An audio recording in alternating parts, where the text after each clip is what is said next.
Hello दोस्तों, Hindi design studio में आप सभी का स्वागत है। दोस्तों, आज की वीडियो में हम एक प्लगइन डिस्कस करेंगे जिसका नाम है क्वाड फेस। फर्स्ट हम इसको स्क्रीन पर ले आते हैं, व्यू में जाके टूल बार, और यहाँ हम देखेंगे क्वाड फेस। दोस्तों, एक हमारा ये टूल रहेगा क्वाड फेस। इसके साथ ही पिछले वीडियो में मैंने आपको सब डिवाइड के बारे में बताया था, तो हम सब डिवाइड को भी स्क्रीन पर ले आते हैं। दोस्तों, क्वाड फेस के हम सभी टूल डिस्कस करेंगे, साथ ही इसमें हमें सब डिवाइड की भी ज़रूरत पड़ेगी। तो फर्स्ट हम डिफ़ॉल्ट आइकन को डिलीट कर लेते हैं। दोस्तों, यहाँ एक रेक्टेंगल मार्क कर लेते हैं 3 फीट इंटू 3 फीट, और इसकी हाइट 6 इंचज़। दोस्तों, अगर मान के चलिए ये हमारा एक सोफ़ा सिटिंग है, हमें एक सोफ़ा सिटिंग बनाना है, तो जस्ट ये सिटिंग एरिया हम बना रहे हैं। इसको अगर हमने सेलेक्ट ऑल किया और इसमें सब डिवाइड किए, first option sub division turn on off को हमने क्लिक किया, तो ये देखिए ये कुछ इस तरह से शो हो रहा है। ये किसी भी तरह से सिटिंग नहीं लग रही। फिलहाल इसको वापस कर देते हैं। दोस्तों, अब हम इसमें हमारे क्वाड फेस टूल को डिस्कस करेंगे। फर्स्ट अगर बात करें, सबसे पहले हम इसका ये ऑप्शन बताना चाहूँगा आपको, इंसर्ट लूप और रिमूव लूप। इंसर्ट लूप से हम हमारे किसी भी सरफेस पर क्वाड फेस में, मतलब कि चौकोर साइज में फेसेस ऐड कर सकते हैं। अगर इसमें मैं बात करूं, हमने एक लाइन सेलेक्ट की, इसमें हमने इंसर्ट लूप पर क्लिक किया, तो ये हमारा एक लूप क्रिएट हो गया। इसके चारों तरफ एक लाइन सेलेक्ट हो गई। इसके बाद हमने दोनों पार्टीशन को सेलेक्ट किया, साइड की लाइंस को, अगेन इसमें लूप क्रिएट किया, तो ये 2 लूप और क्रिएट हो गए। इसी तरह से चारों लाइंस को हम सेलेक्ट करेंगे और अगेन क्रिएट लूप पर क्लिक करेंगे, तो ये इस तरह से सब डिवीज़न इसमें ऐड हो जाएगी। इसके बाद दूसरे सरफेस की तरफ से सेम एक बार, उसके बाद दोनों लाइंस को सेलेक्ट करके, और उसके बाद एक बार फिर से लाइंस सेलेक्ट करके यहाँ से इंसर्ट लूप्स, तो ये हमारा कुछ इस तरह से लूप इसमें इंसर्ट हो गए। हमें इसको भी 6 इंचज़ को भी डिवाइड करना है, तो हम इस वर्टिकल लाइन को सेलेक्ट करेंगे, इंसर्ट लूप करेंगे। तो दोस्तों, हमने इसमें यहाँ लूप इंसर्ट कर दिए हैं। इसके बाद अगर हम बात करें, अब अगर इस पर मैं सब डिवाइड सेलेक्ट करता हूँ, इस ग्रुप को सेलेक्ट करके सब डिवाइड पर क्लिक करते हैं, तो ये देखिए अब ये कुछ एक सिटिंग की तरह शो हो रहा है। इसमें हम थोड़ा सा इसका सब डिवीज़न और बढ़ा सकते हैं। सेलेक्ट किया, सब डिवीज़न को इंक्रीज कर दिया 2 बार। तो दोस्तों, ये हमारा थोड़ा स्मूथ एक सिटिंग की तरह बनेगा। फिलहाल इसको वापस हम सब डिवीज़न टर्न ऑफ कर देते हैं। दोस्तों, अब हम इसमें बाकी टूल्स डिस्कस करेंगे। तो जैसा कि आपने यहाँ देखा, इंसर्ट लूप के लिए मैंने ये ऑप्शन यूज़ किया। इसी तरह से अगर हमें लूप को रिमूव करना होगा, इसमें मैंने एक लाइन सेलेक्ट की और रिमूव लूप किया, तो ये पूरी लाइन को इसने हाइड कर दिया। इसी तरह से अगर हमें लूप ऐड करने हैं तो हम इंसर्ट लूप यूज़ करेंगे, और अगर हमें लूप्स को रिमूव करना है तो रिमूव लूप यूज़ करेंगे। अंडू कर लेते हैं। दोस्तों, इसके बाद अगर हम बात करें, स्टार्टिंग से लेकर चलते हैं, तो इसमें आपको जो ये सिलेक्शन की बात है, नॉर्मल सिलेक्शन हमारा स्केचअप के लिए रहता है, पर इसमें अगर हम क्वाड फेस सिलेक्शन लेंगे, तो कोई भी अगर हमने शेप बना रखी है या इसको हमने किसी तरह से क्रिएट किया है, जब हम इसको नॉर्मल सेलेक्ट करते हैं, तो ये देखिए इसमें जो ये सेलेक्ट ऑल करने के बाद डॉटेड लाइन्स आ रही हैं। अगर इसको मैं क्वाड फेस से सेलेक्ट करूँगा, तो ये इसमें आप देखिए ये हमें डायरेक्टली सेगमेंट शो करने लग जाएगा। तो ये डिफरेंस रहेगा क्वाड फेस सिलेक्शन का और हमारे नॉर्मल सिलेक्शन का। इसके बाद बात करें ग्रो सिलेक्शन की और श्रिंक सिलेक्शन की। दोस्तों, इस सिटिंग के अगर मैंने एक बॉक्स को सेलेक्ट किया, इसके बाद अगर मैं यहाँ ग्रो सिलेक्शन पर क्लिक करता हूँ, तो ये देखिए ये 5-6 बॉक्स सेलेक्ट हो गया। इसके बाद एक बार फिर से ग्रो सिलेक्शन पर किया, तो कुछ और बॉक्सेस सेलेक्ट हो गए। ये इस तरह से हम किसी पर्टिकुलर एरिया को सेलेक्ट कर सकते हैं ग्रो सिलेक्शन से,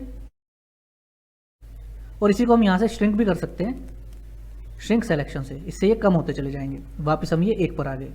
तो ये हमारा सिलेक्शन के लिए रहेगा। तो इसमें हमारा फर्स्ट ऑप्शन सिलेक्शन के लिए, second grow selection, third shrink selection. पहले 3 ऑप्शन सिलेक्शन से रिलेटेड थे। इसके बाद दोस्तों, अगर बात करें सेलेक्ट रिंग, ग्रो रिंग और श्रिंक रिंग, इसमें हमने एक लाइन को सेलेक्ट किया, और अगर मैं फर्स्ट सेलेक्ट रिंग पर क्लिक करता हूँ, तो ये देखिए इसने पूरे हमारे इस बॉक्स के सभी इस लाइंस को, रिंग्स को सेलेक्ट कर लिया। अगर इसको दोबारा से आपको मैं दूसरी तरफ दिखाऊं, हमने ये लाइन सेलेक्ट की, इसके बाद जस्ट हमने ग्रो रिंग पर किया, तो इसके बाद हमारी लाइन के दोनों तरफ के रिंग सेलेक्ट हो गए। अगर इस पर फिर से हमने ग्रो पर किया, तो और 2 लाइन सेलेक्ट हो गई, और इसको अगर माइनस करते हैं तो लाइंस कम होने लग जाएंगी। तो इस तरह से हम पर्टिकुलर इन रिंग्स को सेलेक्ट कर सकते हैं, सेलेक्ट ऑल, या फिर प्लस करते हुए या माइनस करते हुए, कम करते हुए, इस तरह से। इसके बाद दोस्तों, अगर बात करें सेलेक्ट लूप की, अगर हमें किसी लूप को पर्टिकुलर सेलेक्ट करना है तो इसके लिए फर्स्ट एक लाइन को सेलेक्ट करेंगे। अगर इस लूप पर हमने क्लिक किया सेलेक्ट लूप, तो ये पूरा लूप यहाँ सेलेक्टेड हो जाएगा। और इसी तरह से दोस्तों ये हमने पूरा लूप सेलेक्ट किया था, अगर एक लाइन सेलेक्ट करने के बाद यहाँ हम ग्रो लूप पर करेंगे तो ये देखिए ये लाइन आगे भी बढ़ी और इस तरफ भी। इसी तरह से ये दोनों तरफ लाइन ग्रो होती जाएगी लूप को बढ़ाने के लिए। तो ये यहाँ से हम इसको प्लस कर सकते हैं। अगर हमें इसको वापस माइनस करना है तो ये माइनस वाला श्रिंक लूप पर क्लिक करेंगे हम, तो ये माइनस होने लग जाएगा। तो इस तरह से हम लूप भी सेलेक्ट कर सकते हैं इन 3 ऑप्शन से। दोस्तों इसके बाद अगर बात करें, ये हमारे 3 ऑप्शन हैं ट्रायंगुलर के लिए, ट्रायंगुलेट, रिमूव ट्रायंगुलेशन और फ्लिप ट्रायंगुलेशन। दोस्तों अगर मैंने इस पूरे ऑब्जेक्ट को सेलेक्ट ऑल किया और यहाँ ट्रायंगुलेट पर क्लिक कर दिया तो ये इसमें हमारे बॉक्स के सभी हिस्सों में एक ट्रायंगुलर लाइन शो करने लग जाएगा, वो हमें सिलेक्शन से दिख पाएगी। अगर इसको मैं सेलेक्ट ऑल करता हूँ, ये देखिए यहाँ ये आपको बीच में लाइंस अब शो होने लगी हैं जो कि पहले नहीं हो रही थी। अब इसमें अगर हम फर्स्ट ऑप्शन यहाँ का लेंगे फ्लिप ट्रायंगुलेट, इसको मैंने लिया, जिस भी बॉक्स पर आकर मैं क्लिक करूँगा इसका ये जो आप लाइन देख रहे हैं ये दूसरी डायरेक्शन में शो होने लगी है। अब ये लाइन यहाँ पर फिलहाल इस डायगोनल डायरेक्शन में है, इसको मैंने क्लिक किया तो ये अपोजिट साइड शो होने लगी। तो ये इस तरह से फ्लिप ट्रायंगुलेट का ऑप्शन काम करेगा। ट्रायंगुलेशन हमने इसमें डाला था, अब हम इसको सेलेक्ट ऑल करके और रिमूव ट्रायंगुलेशन पर क्लिक कर देते हैं तो सारे ट्रायंगुलेशन इसमें से हट जाएंगे।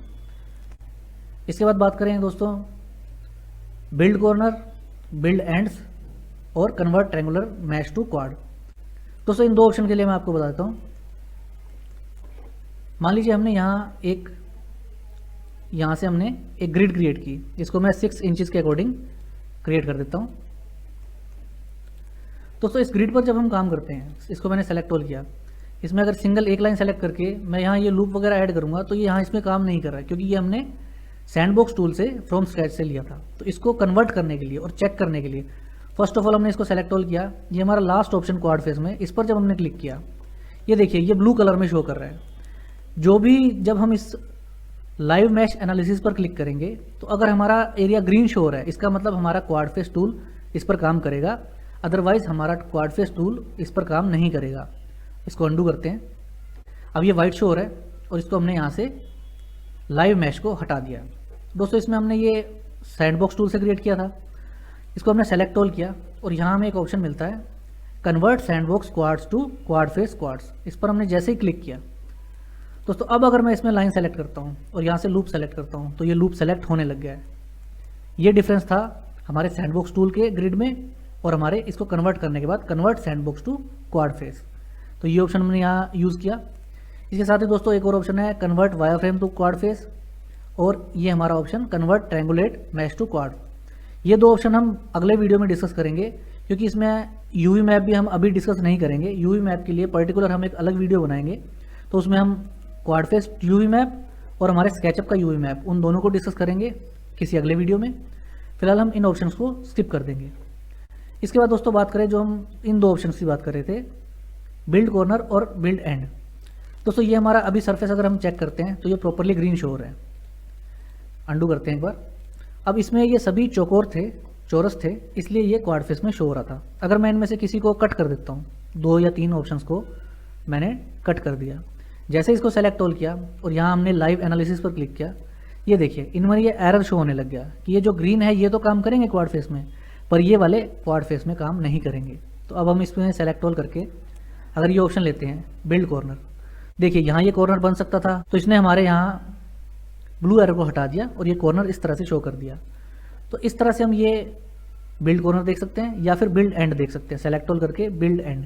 तो इसमें जहाँ बिल्ड एंड काम कर पाएगा वहाँ बिल्ड एंड यूज़ हो कर सकते हैं, और जहाँ हम बिल्ड कॉर्नर यूज़ कर पाएँ वहाँ बिल्ड कॉर्नर यूज़ कर सकते हैं हमारे क्वाड फेस के एरर को दूर करने के लिए। फिलहाल इसको अंडू कर लेते हैं। तो दोस्तों इसमें हमने फर्स्ट ये ऑप्शन सेलेक्ट कर लिए हैं। इसके बाद हमारा ये हम टूल नेक्स्ट वीडियो में डिस्कस करेंगे, और ट्रायंगुलर मैश को भी, कन्वर्ट ट्रायंगुलेटेड मैश को भी नेक्स्ट वीडियो में डिस्कस करेंगे। इसके बाद सैंडबॉक्स का हमने देख लिया। कन्वर्ट ब्लेंडर क्वाड टू, ये दोस्तों सिंपली दूसरे सॉफ्टवेयर में कन्वर्ट करने के लिए है, फिलहाल हमें इसकी ज़रूरत नहीं पड़ेगी। यूवी मैप को हम स्किप कर देते हैं। दोस्तों इसमें स्मूथ क्वाड्स और अनस्मूथ क्वाड्स, अगर मैंने इस ऑब्जेक्ट को सेलेक्ट किया, स्मूथ क्वाड्स पर क्लिक किया तो ये इसको बिल्कुल स्मूथ दिखाने लग जाएगा, और वापस इस दूसरे ऑप्शन पर क्लिक किया अनस्मूथ, तो ये अनस्मूथ हो जाएगा। दोस्तों हमने इंसर्ट लूप और रिमूव लूप के बारे में जाना थोड़ी देर पहले। दोस्तों अब अगर हम बात करें कनेक्ट एजिस टूल, ये टूल काफ़ी इंपॉर्टेंट रहेगा, इसको हमें समझना पड़ेगा। इसके साथ ही दोस्तों लाइन की बात करें, नॉर्मल लाइन से जब हम वर्क करते हैं तो ये सिंपली किसी एक पर्टिकुलर एक्सिस पर काम करती है, लेकिन जब हम क्वाड फेस लाइन को यूज़ करेंगे तो इसमें हम टेपर किए हुए सरफेस पर भी वर्क कर पाएंगे। इसको भी हम अगले वीडियो में डिस्कस कर लेंगे बाकी टूल्स के साथ। फिलहाल हम कनेक्ट एजेस को लेकर के चलते हैं। तो दोस्तों ये हमने जो सेटिंग बनानी थी इसको मैंने सेलेक्ट किया, सब डिवाइड पर क्लिक किया। तो दोस्तों ये हमारी सेटिंग कुछ इस तरह से शो हो रही है। अब मान लीजिए मुझे इस पर ये जो सरफेस है यहाँ एक स्ट्रिप दिखानी है, जैसा कि नॉर्मली हम जो स्टिच होता है हमारी सेटिंग का वो कैसे शो करेंगे। तो फिलहाल इसको वापस से एक बार सब डिवीज़न ऑफ करते हैं, सेलेक्ट करके सब डिवीज़न ऑफ करेंगे। दोस्तों इसके बाद एक बार हम ये देखते हैं, हमने अपने बॉक्स को सेलेक्ट किया, जो आप ये लाइन देख रहे हैं, मुझे ये लूप पूरा सेलेक्ट करना है। तो इसको मैं यहाँ से सेलेक्ट लूप करूँगा, इसको मैंने डिलीट कर दिया, अभी के लिए यहाँ कोई लूप नहीं है। फिलहाल इस लाइन को सेलेक्ट किया और यहाँ हमने इस ऑप्शन को लिया कनेक्ट एजिस को। इस पर क्लिक करने के बाद यहाँ जो ये ऑप्शन आया इसमें मैंने 2 और -55 ये यूनिट रखी। इसको कंट्रोल प्रेस करते हुए इसके सेंटर में मैंने एक लाइन मार्क करी, जैसा कि आप ये देख पा रहे हैं यहाँ ये 2 ग्रीन लाइन शो होने लगी हैं। तो इसका साइज़ हम यहाँ से मैनेज कर सकते हैं, ये सेगमेंट 2 है, अगर इसको मैं यहाँ पर 5 कर देता हूँ तो ये इस तरह से शो होगा, और इसको अगर मैं वापस से 2 कर देता हूँ तो ये एज इट इज़ रहेगा।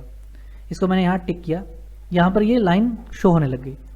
दोस्तों इसमें हम ये एक सरफेस सेलेक्ट करके पूरे लूप को सेलेक्ट कर सकते हैं, पर इसमें ये वाला लूप भी साथ में सेलेक्ट हो रहा है। तो फिलहाल इसके लिए हम क्या करेंगे, पर्टिकुलर इस एक लूप को सेलेक्ट कर लेते हैं फिलहाल के लिए।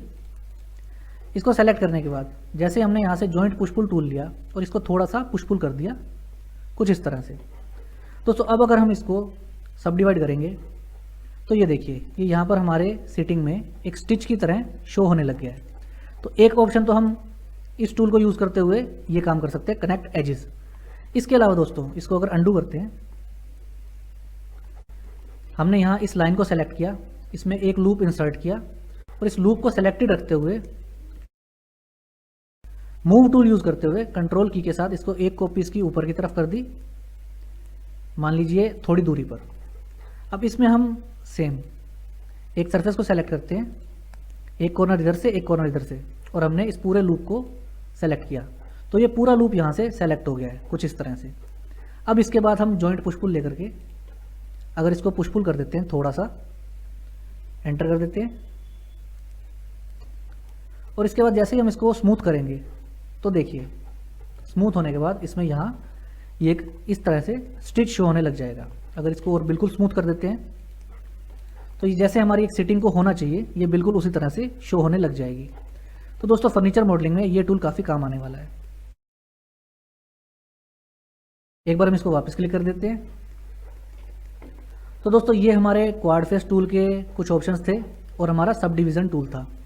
जैसा कि आप ये सेटिंग देख पा रहे हैं, तो दोस्तों इस तरह से जो हमने ये सेटिंग मॉडल की है इसी तरह से हम बाकी कुछ फर्नीचर भी मॉडल कर पाएंगे इन दोनों टूल्स को यूज़ करते हुए, जिसमें कि क्वाड फेस आपका फ्री ऑफ कॉस्ट रहेगा। तो दोस्तों आज के वीडियो में बस इतना ही। वीडियो अच्छा लगा हो तो वीडियो को लाइक करें, अपने दोस्तों के साथ शेयर करें, और जो भी हमारे नए व्यूअर्स हैं वो चैनल को सब्सक्राइब ज़रूर करें ताकि मेरे आने वाले सभी वीडियोस की नोटिफिकेशन आपको मिलती रहे। आपसे मिलेंगे अगले वीडियो में, तब तक के लिए अपना ध्यान रखें, खुश रहें। Thank you.